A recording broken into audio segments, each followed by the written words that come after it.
Vaxtınız xeyir olsun. Ölkəmizdə və dünyada baş verən ən son iqtisadi yeniliklərdən xəbər tutmaq istəyirsinizsə, ekran qarşısına bir qədər də yaxın əyləşin, Economics vaxtıdır. Azərbaycanda qorunan bank əmanətlərinin maksimal həddi artırılacaq. Milli Məclisin İqtisadi Siyasət Komitəsinin sədri Ziyad Səmədzadə belə deyib. Onun sözlərinə görə bu məbləğ 30.000 manatdan 50.000 manata çatdırılacaq. Komitə sədri yaxın vaxtlarda Rəqabət Məcəlləsinin də premyer iclasın müzakirəsinə çıxarılacağını bildirib. Ünvanlı sosial yardımların təyinatında ünvanlılığı təmin etmək məqsədi ilə araşdırmalara başlanılıb. Əmək və Əhalinin Sosial Müdafiəsi Nazirliyi nəticələri qənaətbəxş hesab etmir.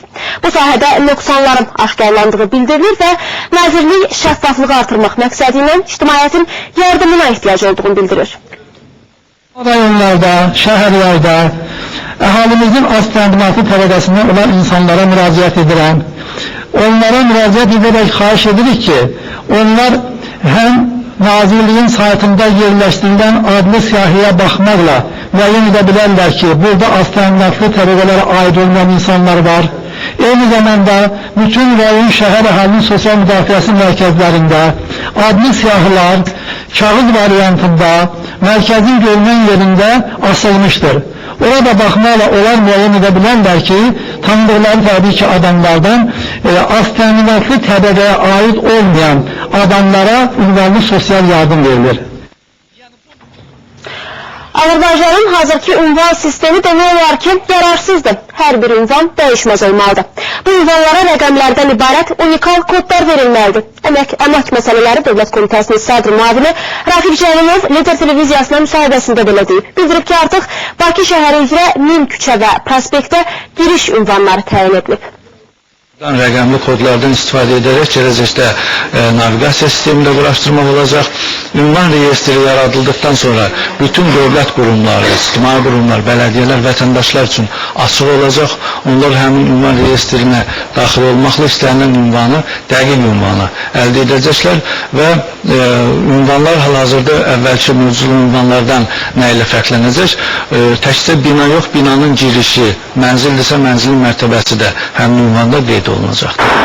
Ünvan reyestri informasiya sistemi təcili tibbi yardım, yanğın söndürmə xidməti, hüquq mühafizə və digər operativ orqanların mənzil başına çatmalarını tezləşdirəcək. Dedirək ki, bugün Azərbaycanda daşınmaz əmlakın qeydiyyatı sisteminin inkişafına dair təqdimat da keçirilir. Bildirilib ki, vətəndaşlara şəffaf və çevik xidmət göstərmək naminə komitə vətəndaş məmur ünsiyyətini azaltmaq və prosedurları sadələşdirmək üçün müxtəlif pilot layihələr həyata keçirilir. Bu istiqamətdə önəmli yeniliklərdən biri isə Forma 1, yəni daşınmaz əmlaka dair yükümlülük arayışları ilə bağlıdır. Test sınaqları gedir. 1 yanvardan vətəndaşlar alıcı və satıcı notariuslara gedəcəklər və notariuslara müraciət edəcəklər. Notariuslar bizim elektron məlumat bazamıza daxil olmaqla həmin əmlak əfs təcrübədə olub olunması barədə məlumat əldə edəcəklər və alqı-satqı proseslərini həyata keçirəcəklər. Bununla da vətəndaşlar Əmlak Komitəsinin reyestr ərazi idarələrinə getməyəcək. Vahid elektron kadastr məlumat bazası və rəqəmsal kadastr xəritələrinə gəldikdə isə layihə pilot ərazi kimi Gəncə və Şəkidə uğurla tətbiq olunub. Daşınmaz əmlakın qeydiyyatına görə isə Azərbaycan Doing Business hesabatında 13-cü yerdədir. Hesabatda ölkəmiz Rusiya, Amerika Birləşmiş Ştatları, Böyük Britaniya, Türkiyə, Almaniya kimi inkişaf etmiş dövlətləri geridə qoyub. Qeyd ki, Doing Business Dünya Bankı və Beynəlxalq Maliyyə Korporasiyasının birgə hesabatıdır. Ümumilikdə Azərbaycanda bu il ərzində 157.000 daşınmaz əmlak qeydiyyata alınır. İlin sonuna kimi isə bu rəqəmin 170.000-ə çatdırılacağı proqnozlaşdırılır. Anar Rəhimov, Elşad Məmmədov, Lider TV.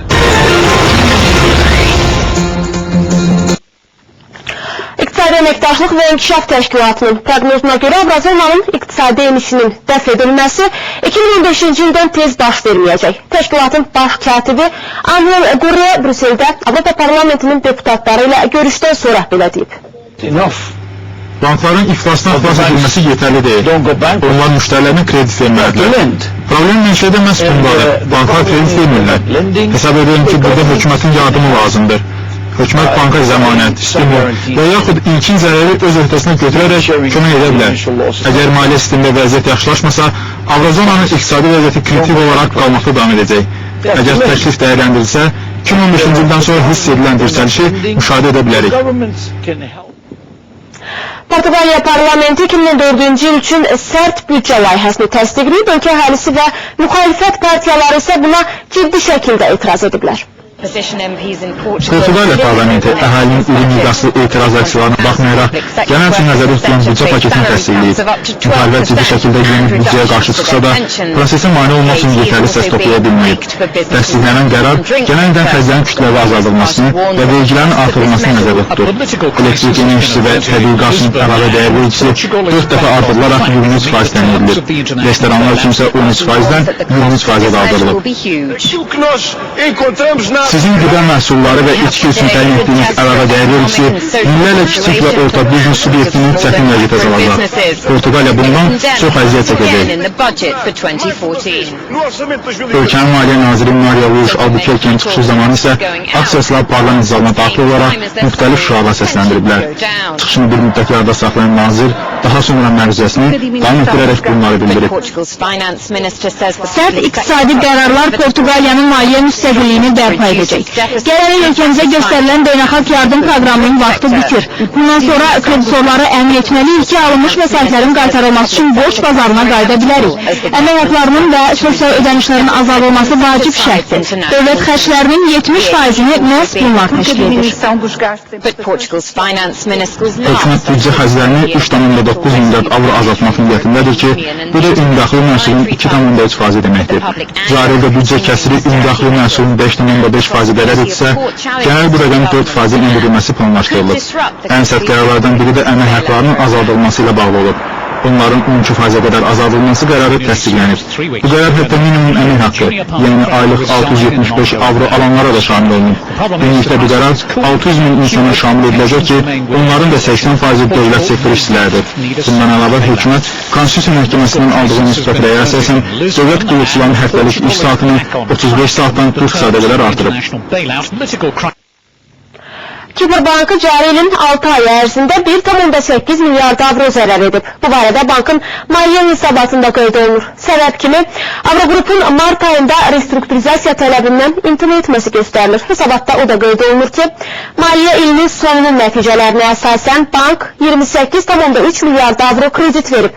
17 milyard avro depozit qəbul edib. Qaytarılmayan kredit səviyyəsi isə 36% təşkil edib. Bank rəsmilərinin verdiyi məlumata görə, cari ilin ikinci yarısında da iqtisadi çətinlik ucbatından kredit ödənişlərində gecikmələr davam edib. Bu da son nəticədə bankın kapitallaşma dəyərinə birbaşa təsir edib. Rusiya Prezidenti Vladimir Putin Ukrayna ilə bağlı növbəti dəfə çıxış edib. Prezident mətbuat konferansında bildirib ki, Ukraynalı tərəfdaşları Rusiya banklarına 30 milyard dollar borcu var. Sberbank, Gazprombank, Web və VTB bankları Ukraynalı tərəfdaşlara kreditlər ayırırlar. Hazırda bu məbləğ 30 milyard dollar təşkil edir. Bu proses mütəmadi xarakter daşıyır. Biz Ukrayna energetik və maliyyə sektorunda əməkdaşlıq etmişik və edəcəyik. Bizim Gazprom və Ukraynanın neft-qaz şirkətləri arasında imzalanan müqavilə 2019-cu ilə qədər nəzərdə tutulub. Razılaşmaya yenidən baxılmasını düşünmürük.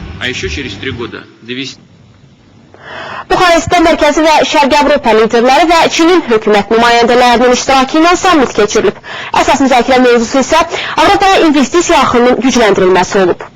Buxarestdə Mərkəzi və Şərqi Avropanın 16 hökumət başçısı və Çinin baş nazirinin qatıldığı sammit öz işinə başlayıb. Sammitin keçirilməsində əsas məqsəd isə Çinin Mərkəzi və Şərqi Avropaya sərmayə yatırımının artırılmasına nail olmaqdır. Çin Qərbi Avropaya böhranın əvvəlindən etibarən artıq 6 illik sərmayə yatırır. Lakin son 2 ildə hökumət Şərqi Avropa ilə maraqlanmağa başlayıb. Rumıniyanın baş naziri Viktor Ponta çıxışı zamanı bildirib ki, Çinin Avropa ilə əməkdaşlığı çətin, lakin əlverişli iki tərəfli əlaqələrin gücləndirilməsinə xidmət edir. Proqram çərçivəsində Avropa Birliyi ilə Çin arasında ticarət dövriyyəsi 2020-ci ilə qədər 1 trilyon avroya çatdırılmalıdır. Avropa çox vacib bazardır. Yüksələn və inkişaf edən Avropa qlobal iqtisadi inkişafın qorunması üçün vacib regiondur. Məhz bu nöqteyi nəzərdən Çin Avropa ilə əməkdaşlığı davam etdirmək niyyətindədir. Məlumat üçün bildirək ki, Avropa Çin məhsulları üçün əsas bazarlardan sayılır. Lakin dövran başlayandan Avropa bazarında Çin məhsullarına tələbat azalıb. Buna baxmayaraq Çin hökuməti riskə gedərək Avropa bazarını tərk etməyib və ticarət dövriyyəsini sabit səviyyədə saxlamağa qərar verib.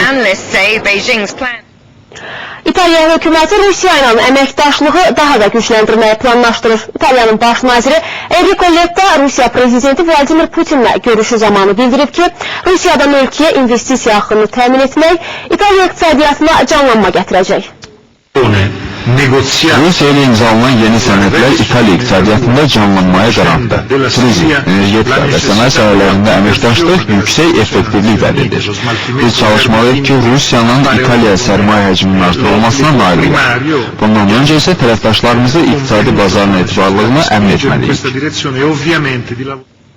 Dünyanın ən iri sənaye konservlərindən biri olan Thyssen Group, Birləşmiş Ştatların Alabama ştatında yerləşən metallurgiya zavodunu satın almaq qərarına gəlib. Satın alma müqaviləsi polad istehsalçıları olan Nippon Steel and Sumitomo Metal və Arkeva Metal şirkətləri arasında bağlanıb. Razılaşmanın dəyərinin 1,5 milyard dollar olduğu bildirilir. Qeyd edək ki, zavod 2010-cu ildən istifadəyə başlansa da bugünə kimi zərərlə çalışıb. Dünyanın bütün fond bazarlarında müsbət dinamika qeydə alınıb. Amerika Birləşmiş Ştatlarının Dow Jones, S&P 500 və Nasdaq 100 dəyərlərini 0,15% kimi artırıblar. Avropa indekslərindən Almaniyanın DAX indeksi 0,22%, Böyük Britaniyanın FTSE 100 isə 0,2% bahalaşıb. Yaponiyanın Nikkei 225 indeksi isə daha çox 1%-ə yaxın yüksəlib. Neft bazarı fərqli dinamika nümayiş etdirir. Light markalı neftin qiyməti 0,6% enib. Bu markadan olan qara qızılın bir bareli indi $93.27. London birjasında hər rəzə çıxarılan Brent markalı neftin qiyməti isə 0,5% yüksəlib və hazırda bir bareli $111.40. Metallar bazarı da müsbət dinamika nümayiş etdirib, qızıl 0,7% bahalaşıb.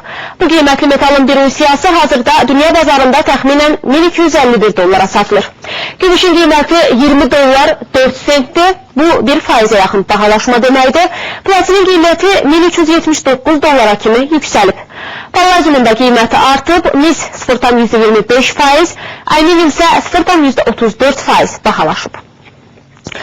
Avro-dolların məzəniyyəsi 1,3596'dır. Dollar-yen 101,78'ə yüksəlib. Funt sterling dollar isə 1,6286 səviyyəsindədir. Azərbaycan manatının digər valyutalara nisbətən Mərkəzi Bankın müəyyənləşdirdiyi məzənnələri isə belədir. Dollar 78 qəpik yarım, avro 1 manat 7 qəpik, Rusiya rublu 2,4 qəpik, Türk lirəsi isə 39 qəpik. Sabah saat 3:50'də Yaponiyada perakende satışın həcmində dəyişiklik açıqlanacaq və bu hökumətin son bir ildə yürütdüyü iqtisadi siyasətin nə dərəcədə effektli olduğunu göstərəcək. Böyük Britaniyada mənzillərin qiymətinin indeksi də sabah açıqlanacaq. Bunun dəqiq vaxtı barədə sonra məlumat veriləcək. 12:55'də Almaniyada işsizlik əmsalı məlum olacaq, hərçənd ki, ekspertlər bu sahədə dəyişikliyin olmadığını bildirirlər. Və nəhayət saat 14:30'da İngiltərə Bankının rəhbəri Mark Carney ölkədəki hazırki iqtisadi vəziyyətlə bağlı çıxış edəcək. Bu qədər bugünün əsas iqtisadi yeniliklərini təqdim etməyə çalışdıq. Sağlıqla qalın.